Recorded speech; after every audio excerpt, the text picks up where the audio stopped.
Asim Ramsey. Tell us about you. How did you get into this business and what did you do beforehand?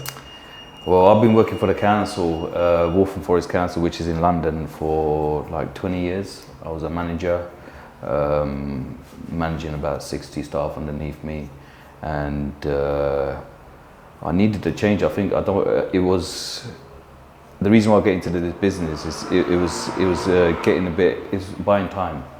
It was time to do other things. I think I always had it in me to be. I've always had that entrepreneurial kind of mindset, but I just got complacent in the job. It was well paid, but it was just 3-4 years ago to 2020, my father passed away, and that kind of changed my mindset.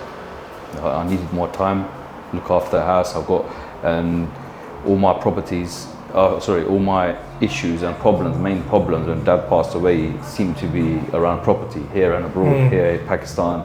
It was all around properties, and I didn't have that much knowledge as I wanted. So the first thing I done was to get educated, and when I look for something to do and I want to do it with the best. So I started searching for the best place to get educated in the UK for property and everything like that. I went to a few courses, a few like open days, and finally found the academy with Samuel Leeds, and it resonated with me. It was a good environment, and I'm still there. And you say you chose the academy, just out of interest, because some people might wonder, there's so many training providers out there, right? So what was it about Samuel Leeds Academy that kind of drew your interest compared to any other providers? Samuel Leeds, I mean, he's just real. He's just real. It's the way he talks. Like, I went to the other academies, they were good, but like I couldn't relate. I couldn't have that connection. With Samuel, you can have that kind of connection. He talks on your level. He's like, he's come from the same kind of background, and everybody in that network is like, is just like the same kind of mindset, and you've got all different ages, like races, everything. So for me, I just like, you have to have that kind of feel like you're in a family, and that's what it feels like being in the academy. So that's why I chose it, and I don't regret it at all. Amazing. And I know you're talking about getting into the academy and then you're over there, but before you even got there, what was kind of in your mind trying to be an entrepreneur? Because I know you say one of the triggers was that when your dad passed away, it's like you change your mindset, you change your perspective. How did you know property was the business that you wanted to do? I think property's always been in the back of my mind. I mean, real wealth, follow the money really. Every rich person, everybody, all the top millionaires, billionaires, they're involved in property in some way.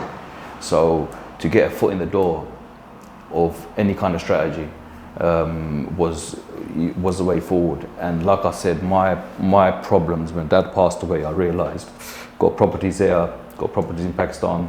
I had my own properties there as well, and just to get educated, just to get more education, and that was the main reason. I mean, how we got a house, a freehold house here on rent. How can I maximize the income out of that? What can I do? What strategies I can do? I knew there was something out there, but I just didn't know how. So, that takes education. When you talked about strategy, because there are so many strategies you can do. I know you said in the academy there's a lot that they teach, but what is it that you actually do? And break it down, and why did you choose that strategy? I do rent-to-rent service accommodation, whereby we guarantee the rent to the landlord for any type of property, 1, 2, 3, 4 beds, and we keep it to a higher standard, and we put it we charge super rent on a nightly rate. So we let it out on platforms like Airbnb, Booking.com, or direct bookings now, and where we charge a nightly rate, we can guarantee the landlord their rent, and we take the difference. And where do you find these landlords and agents? Where do you find these property deals that people are always struggling to find? You got platforms, direct to landlords like Open Rent, Gumtree. You can go on Rightmove. You can speak to agents, and yeah, that's where you find them. They're out there. Yeah. And when you're talking about Airbnb, because a lot of people are going to be like, oh yeah, that's illegal subletting. You know, what do you have to say about that? When people are like, you're not allowed to do that. If you got the right contracts in place, if you're checking the mortgages, if you're checking the lease papers, you know, for apartments, flats, flat blocks, there shouldn't be any problems. And if you got your contracts right, you can't really go wrong. It's not illegal. It's, you know, basically they're letting to our company, we're management agents, so we're fully compliant. We have the PRSs and, you know, all the rest of the compliances in order. And another theme that a lot of people ask is, how do you get around that 90-day rule, especially in Airbnb, in that platform? What do you do since you have how many units in London?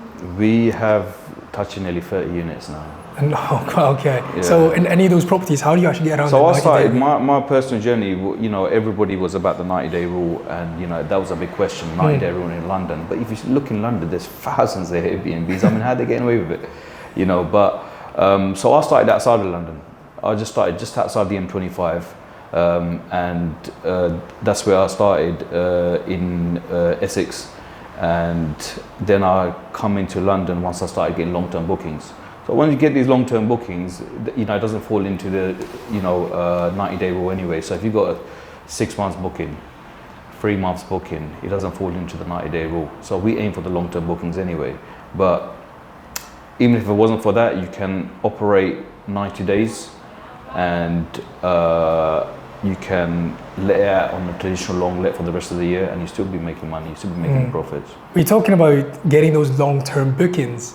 I know you're running Airbnb, but how do you actually get those guests to stay in your property to convert them to long-term bookings, or do you find long-term booking first? What's the strategy when you actually look to maximize the rent in the property? The strategy I found out very early on in our first block as it goes. You know, the long-term strategy is the way forward. I mean, we started on Airbnb-booking.com, but my first guest was a doctor who come from an agency, very first guest. My second guest was NHS nurse. My third guest was an Amazon guy, and I had all three of these guests come from their agencies. I started building relationships with them. They put me through to their agencies. Right now, 8 of our properties are with the NHS. And with the other agencies, like, you know, dotted here and there, 2, 3. Yeah. So, you know, that's how we got our direct bookings in the beginning. But there's other ways as well. If you have a strong CRM system, if you aim for contractors, there's websites out there. You could kind of put your properties on and get the direct bookings, you know, other than the Airbnb and Booking.com. Yeah. When you say those CRM system, what actually tools have you used to facilitate to get those direct bookings? Have you got any methods, any tools you can share? I've got a good team in the background that works with the CRM system that scrapes all the data and, you know, analyzes everything. So the target audience in the area and all the rest of it, and they, you know, blast out the emails or the marketing and stuff like that. So, you know, whatever comes out of that. What are the main charges then running a rent-to-rent business? Because at the end of the day, you don't even own the property, so you don't get that long-term wealth. So what is actually your long-term plan? I know you're building a lot of rent-to-rent. I mean, rent-to-rent is a cash flow strategy, so it's strong cash flow. You know, in a matter of 6 months, you know, we was turning off £60,000, and that was peak season in 2023, last year, and, you know, half of that was profit at the time. So it's a cash flow strategy, and so you know, you can go to other strategies, but for us right now, you know, cash is king at the end of the day. With that cash flow coming, you can play around with it. It's allowed us to invest abroad. It allowed me to go abroad, you know, invest in our properties. We can go into BRRs. That's what we're looking to do, but it always starts from cash flow. And for me, before I left the job, which I left in January, you know, this year, but I started the academy a year ago. So for me, it was up to the point I get financially free. When I was getting that £3,500–4,000 a month passively, or 90% passive, that's when I was going to leave my job, and that was only going to come through cash flow. And that, you know, so how long did it take you to actually earn how much you're earning in the council? quick. How quick was that? It was, well, I started the academy, when I started getting educated, I started in November 22. Okay. Yeah, so November 22 I started. I didn't get nothing for 6 months. 7 months I didn't get nothing because I was getting educated, I was making the calls. So it is difficult in the start, but you have to stay persistent. I nearly gave up in March 23. I thought this ain't working, just stay to work, you know, stay in the job, I flew away for a few days just to clear my head. Come back with a new mindset. I thought, you know what, I've got to go back, I've got to go out there and really look. So, you know, and a week later, I secured this block, and in the same week, I secured another studio. And how did you secure those deals? Well, when I started the academy, I got my first one actually sourced. Yeah, I paid the sourcing fee and got it sourced. I thought, it's a studio, let me get the first, I'm working, you know, I've got the money, let me get a source, let me set it up, let me, you know, build my portfolio. Yeah, so the first one was sourced, but that unfortunately didn't go through for about 6 months because it was a brand new build, and the developers, you know, took time, and that dragged on to April. So, like I said, in March, went away, come back, and I thought, I've got to go back out there, I've got to find something myself. You know, I've invested in my education, I've invested in this, you know, I paid the sourcing fee, I'm like 15 grand down, I've got to go out there, I've got to try to make this back. So I went out there, started looking myself and come across this block, secured it, a very good deal, and from there I never looked back, it just went up. And your first property deal, what kind of numbers are you looking at? How much you paying the landlord? What kind of return you've been getting on average throughout the 12 months you've had that property? Well, straight away, the block we had, he had 3 apartments in there, two bedrooms and 1 3-bedroom, and that got bookings straight away. I mean, the first booking was £3,000. We paid the landlord for all 3 units 4,100. So that £3,000 booking, within a month we were making the money. We was in profit. You know, right now that's clearing, and pretty much 99% of the time that's been fully occupied since we've had it. That's a year, just over a year now, and we paid the landlord 4,100, and on top of that we're making about £6,000 profit minimum. And are you managing pure profit? So 4,100. £4,000 to the landlord, and on top of that, you know, our turnover around about £11,000 turnover. So the £4,000 goes to the landlord. You got the bills, etc. Yeah. Then, you know, we take our 6 grand, 5-6 grand. It's about 6 grand profit now on one of your first property deals today. Yeah, and that, you know, depends on how much nightly rates, because we trial and tested in the beginning. Yeah. And obviously we were adjusting to the nightly rates. We would go from 120 to 160, pushing up to maximum.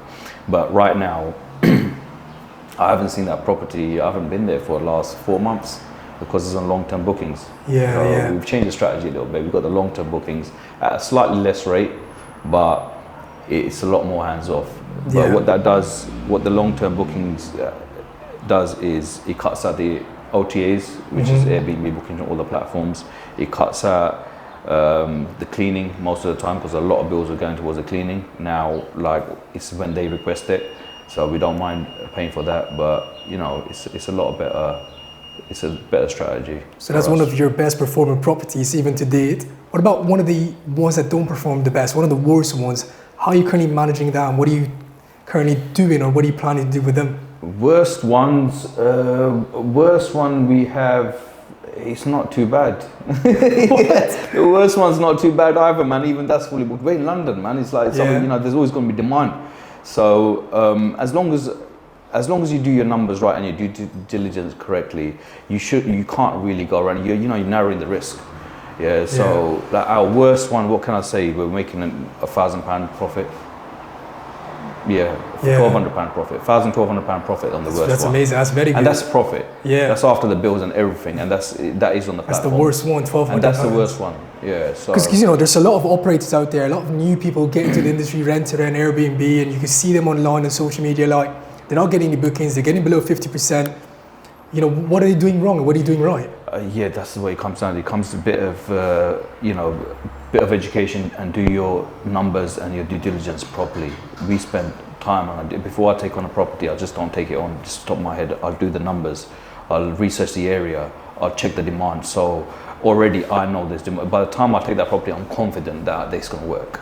If I'm not confident, I'm not taking it. So, yeah, so that's it. That's it. If you do due diligence properly, and you narrow the risk of everything. All right, so let's reverse a bit about your journey. When did you hear about Rent to Rent, and how long did it take you to feel confident to get out there and secure your first deal? When did I hear about Rent to Rent? I first heard about Rent to Rent a couple of years ago when I started looking into property. I'm thinking, what's the best strategy? What's going to give me the quickest money? What's going to get me the fastest? What's the fastest way to get out of work? Yeah, it's either deal sourcing or rent to rent. So I chose Rent to Rent, and Rent to Rent in service accommodation to be specific, because you can do Rent to Rent HMOs as well. But I like traveling. I know about hospitality, so it had to be fun at the same time. Yeah. So that's when I heard about Rent to Rent. And from there, like, why did you choose service accommodation over HMO? Because you like to travel, but what are the other perks that you enjoy about running the business? Well, in London, I don't feel HMO works as good as service accommodation. That's true, yeah. In the revenue, there's a lot more income coming from service accommodation. Yes, you're a lot more hands off with HMOs, but you're also tied into tenancies, and that could cause problems. Okay. One, you got a 5-7 bedroom and it's on a HMO, one of those tenants cause you problems and your profits are gone. With service accommodation, there's no tenancy rights. We're always in that. It's a lot more operational. But we enjoy that. Once you got everything organized and systems in place, you can be a lot more hands off, and it's a lot more profitable. Yeah, gotcha. When you talk about profits, tell us the most profitable property you've got in your portfolio, and how did you even get that property in the first place? One of my favorite deals was in Basildon, Essex. Okay. Is a lovely 4-bed house. It's a landlord that we already worked with, and this is one of in the early days, in probably the first month. I had to go fly away to Pakistan, and the landlord phoned me as I was leaving for the airport, and I said to him quickly, the deal sounded good. I quickly done the numbers. I've got the team to do the numbers, and it sounded good. The rent was quite cheap for the area, and I just wanted to make it work. The property was so nice. I wanted to take it fully furnished. You just need bits and bobs, light touches. Put some frames on, put some colours in there, and I went to by the time I get to the airport, this is the thing about the academy. We got all the contracts, everything on an app. So I forwarded in the contract. It was all gold. The team said it's all good. The numbers are good. It's all working. I checked on the other side if there's demand in the area, and phoned up my NHS nurse. Okay. The agent who places the NHS nurses. She goes, yeah, I'll take that. I've got a family, an NHS nurse coming from India, and we got a placement there near Basildon Hospital. So I thought, okay, what's the nightly rate? £190 a night for 6 months. £190 a night. So what is that? How much is that adding up to? That's like £5,700. And how much do you pay to the landlord? Landlord, £1,450 on the rent. So you're looking at 4,000 or 5,000? Yeah, after the bills and stuff, we're looking at £4,000. So I've not put no money down. The deal was, so I'm going to the airport. I go, listen, I'm on my way. He really wanted to give it to us. At that point, the landlord wants to give us everything because we've looked after his property already. We're, trying to manage his portfolio, trying to take everything on. And we took that on. He's given me 2 weeks grace, 0%, no deposit. And I was going to start the payment after the 2 weeks. So I've sent the teams in there while I'm going to the airport. The contracts are signed. I've got to the airport. The contracts are signed. I've jumped on the plane, and I've sent the teams down there. the staging team, the cleaning team, to give it a deep cleanse, staged up the property. By the time I got to Pakistan on the other side, it's staged. By the time I got home in Pakistan on the other side, we've got people in there already, and I've had my first payment in advance. So from that payment, from that £5,700 I think it was, we gave, you know, even a week later it was due the payment. So that was like a no money down deal. So you literally made money on a property where you didn't even put any investment up front first, and you made a profit from day one, and ever since then, is it making you, what, so 5, 6, 7, so 8K profit? that was their, those guests were in there for about 6 months at £190 a night. That's crazy numbers. Landlord's happy, we're happy, they were clean. That's amazing. They didn't want us in the property. We do inspection checks once a month, and you know, it's like 4,000 clean profit. That's crazy. Clean, more than that, but yeah, conservatively 4,000. And you're talking about your team a lot, you always mention that a lot, but so there's Asim Ramsey. Who else is in that whole portfolio? You've got the cleaners, who have you got? Like, how have you actually managed the team? I've got a cleaning team, I've got a maintenance team, I've got admin. They're my key people. All I want to be doing is out there, you know, negotiating deals and networking, building new contacts, and that's the only way you can scale. If you don't outsource everything, I've been taught to source what you can, outsource what you can. Otherwise, if you're working in the business, it's just another job, isn't it? Yeah. So I try to. And you know, thankfully, we started in peak season. It was April, and you know, the peak season starts for our kind of business, and the income started coming straight away. So there was no struggle in paying these people.